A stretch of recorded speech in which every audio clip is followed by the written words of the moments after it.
Olá! Hoje nós iremos falar sobre o sistema genital masculino. O sistema reprodutor masculino também é conhecido como aparelho reprodutor masculino ou sistema genital masculino. Ele é um sistema que é responsável pela produção dos gametas masculinos, bem como a introdução desses gametas no corpo da mulher.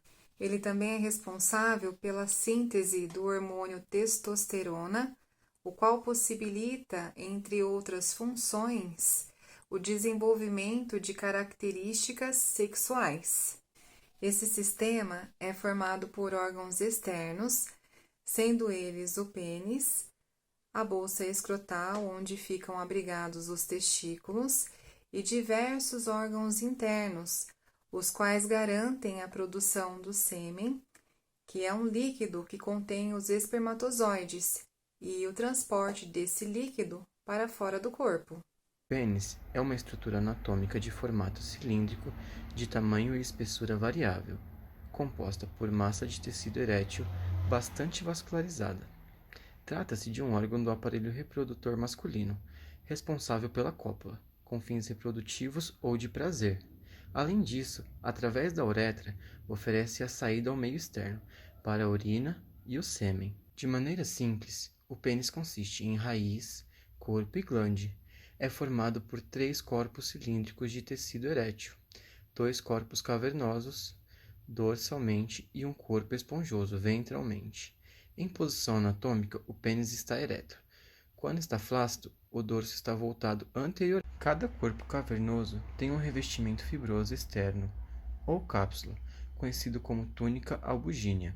A raiz do pênis consiste na porção fixa do órgão e é formada pelos ramos, bulbo e músculos isquio cavernoso e bulbo esponjoso.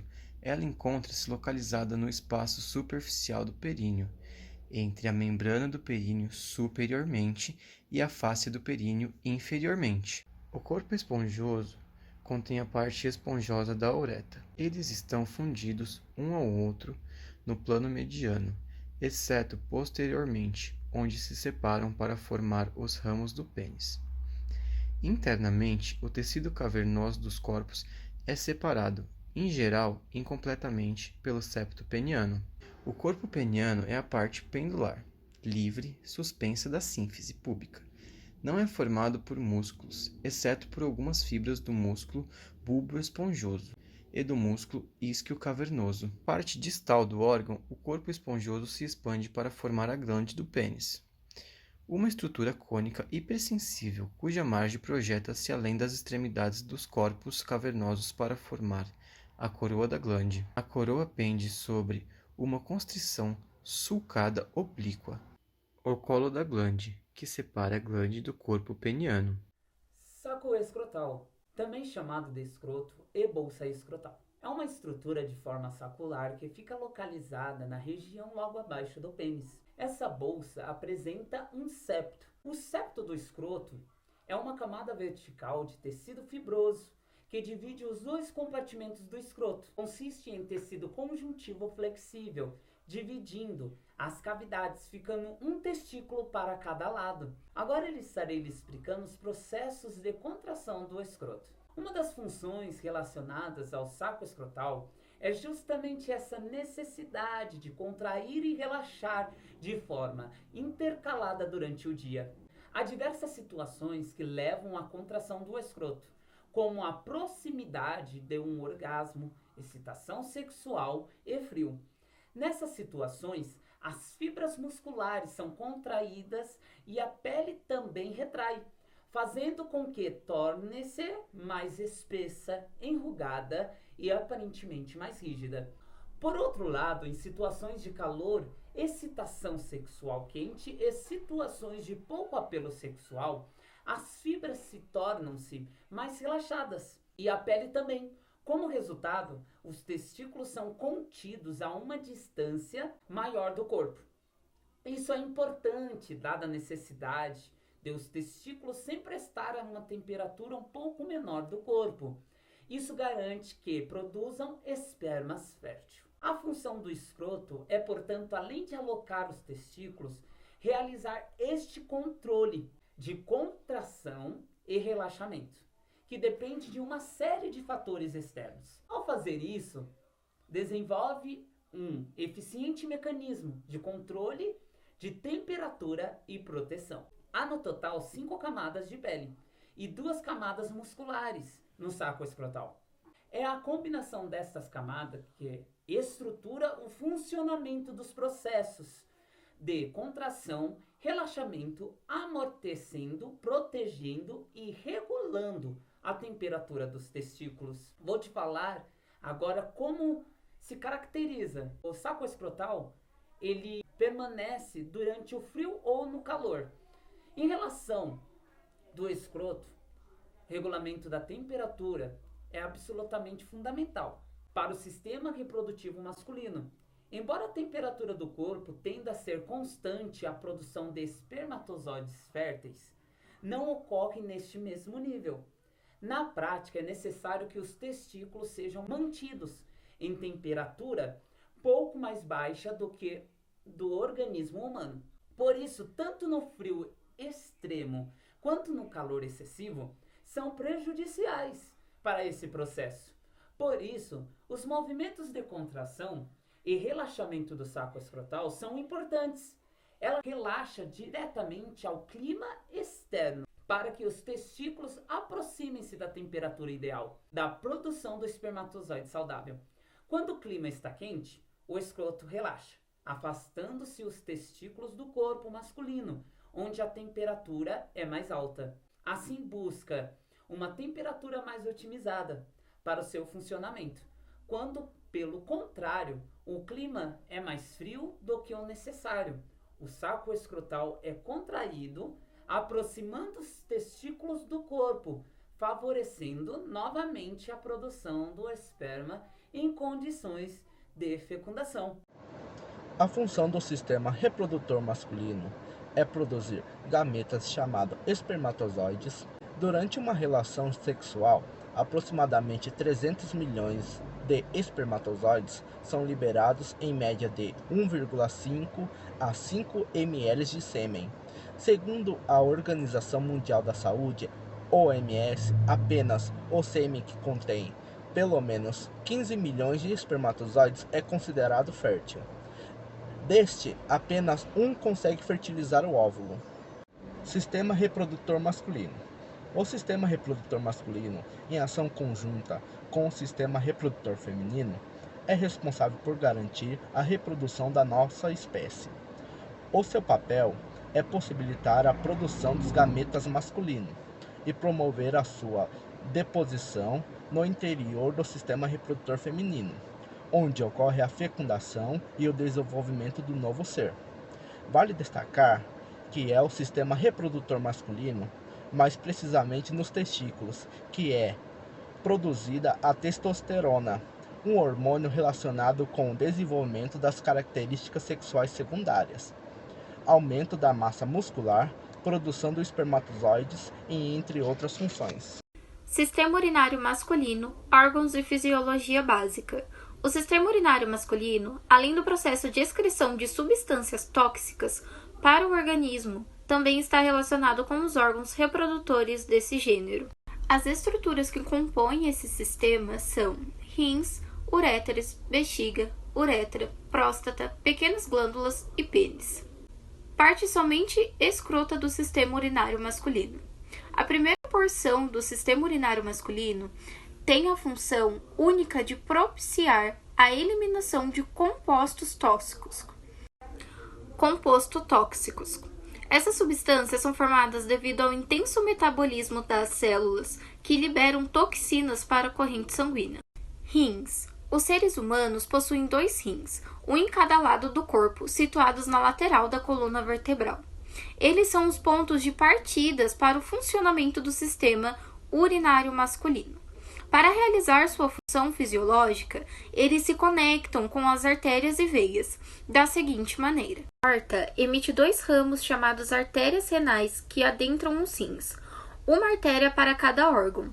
Lá, esse vaso renal se ramifica em vários outros, de forma que se conecta intensamente com os nefrons, as unidades filtradoras dos rins. que garantem um ajuste fino de homeostase e hidratação do corpo humano, de água, sais minerais, quantidades de aminoácidos e outros compostos. Todo esse controle acontece pela diferença de pressão osmótica nas diferentes porções dos nêfrons, que garantem sanguíneo estejam mantida em um pH ideal entre 7,35 e 7,45. São eliminados resíduos como excesso de glicose. Quantidade sanguíneo é encaminhado para a veia renal, que é responsável por levar o sangue de volta para a circulação venosa. Do ponto de vista fisiológico, a filtração sanguínea garante a tonicidade do plasma. Tem uma função de direcionar a urina até a bexiga. Uréteres. Depois que a urina é formada nos néfrons, carregando todas as excretas necessárias, ela é encaminhada para a porção mais dilatada do uréter, a pelve renal. Essa estrutura se situa na abertura, no hilo do rim e serve como um funil para o direcionamento urinário. Da pelve, o líquido chega ao uréter, um tubo formado por músculo liso e que uréteres. Depois que a urina é formada, se situa na abertura, no hilo do rim e serve como um funil para o direcionamento urinário. Da pelve, da quantidade necessária de urina. Especializado, conhecido como epitélio de transição. Quando não há muito líquido na cavidade, o tecido fica mais espesso, tipo colunar. Bexiga urinária. Como foi indicado, a urina chega na bexiga urinária por meio dos uréteres, um de cada lado de sua estrutura. Esse órgão é responsável pelo armazenamento do líquido, com a capacidade, porém, com o passar do tempo e o acúmulo filtrado, as células epiteliais deslizam entre si, diminuindo em altura. Com isso, o epitélio de transição torna-se mais fino e o volume da bexiga é aumentado, suportando com a capacidade aproximadamente de 300 ml, dependendo do porte físico de cada indivíduo. Parte excretora e reprodutora do sistema urinário masculino. Uretra. Quando sai da bexiga, o líquido urinário é encaminhado voluntariamente para um outro tubo, a uretra. Para que isso ocorra, está presente um músculo estriado esquelético, que garante o controle do músculo sobre a excreção. De todo modo, estruturas nervosas emitem sinais. No sistema urinário masculino, a uretra mede aproximadamente a 20 centímetros de comprimento, sendo responsável pelo direcionamento lobada nos componentes reprodutores desse sistema. Devido à interação entre os dois conjuntos fisiológicos, a uretra pode ser subdividida em 3 diferentes porções. Uretra prostática, que passa por dentro da próstata e recebe dessa glândula componentes do líquido seminal. Uretra. Então, para concluirmos essa parte, podemos dizer que o sistema reprodutor masculino tem como órgãos internos as gônadas, uma série de ductos e as glândulas acessoriais. As gônadas são os testículos, e o homem apresenta um par de testículos. E também é o local onde os espermatozoides são produzidos, dentro dos túbulos seminíferos. E cada testículo possui mais ou menos de 250 a 1000 túbulos seminíferos. Lembrando também que o testículo é o órgão responsável para a produção da testosterona. Também temos o epidídimo, que são 2, e cada um se posiciona aí lateralmente ao testículo. O epidídimo pode ser apresentado como um grande tubo enovelado, podendo chegar até 6 metros de comprimento. Ou seja, ele é muito grande, pessoal. Então, ele pode ser dividido aí em 3 partes: cabeça, corpo e cauda. E o epidídimo, mais uma vez lembrando, é o local onde os espermatozoides aprendem a se movimentar e a criar maturidade. Após o epidídimo, encontramos então os ductos deferentes. Eles são a continuação do epidídimo. O homem possui um par de ductos deferentes. Eles podem chegar aí mais ou menos a 30 centímetros de comprimento. Eles passam ao redor da bexiga, atrás dela também, e eles encontram aí os ductos das vesículas seminais. E os dois juntos formam os ductos ejaculatórios. Seguindo então a nossa trajetória, podemos encontrar o ducto ejaculatório, ele tem cerca de 2 centímetros de comprimento e ele faz parte da união do ducto da vesícula seminal e do ducto deferente. Após esse caminho, pessoal, temos a uretra, ou seja, o ducto ejaculatório ele se abre na uretra, né, permitindo assim a passagem do sêmen e também da urina. Podemos considerar então a uretra como um órgão presente no sistema reprodutor e também no sistema urinário. Ela é o órgão que passa pelo interior da próstata, também passa pelo assoalho da pelve e no interior do pênis, apresentando um tamanho total aí de 20 centímetros de comprimento. Então, vamos voltar um pouquinho aqui o nosso caminho, vamos falar agora um pouco da vesícula seminal, pessoal. Falando agora então um pouco da vesícula seminal, pessoal, no caso vesículas seminais, porque elas são duas, né? Elas aí secretam um fluido que corresponde a 60% só de sêmen, entendeu? Esse fluido produzido pela vesícula seminal, ele é espesso e alcalino, e ele também apresenta diversas substâncias como enzimas e até mesmo a frutose, né, que essa é importante, na verdade, porque ela que vai dar energia para os espermatozoides.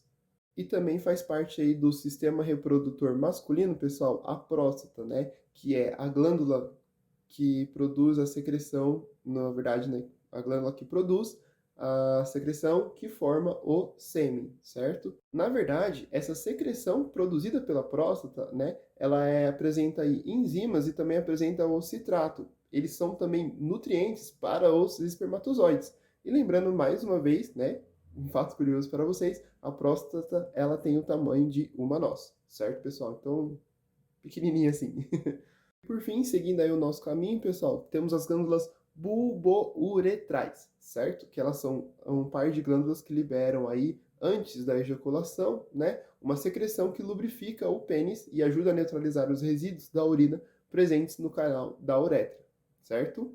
Então, pessoal, só para finalizar essa parte aqui, eu sei que eu já falei 2 vezes a mesma coisa para vocês, só que dessa segunda vez foi mais resumidamente, né?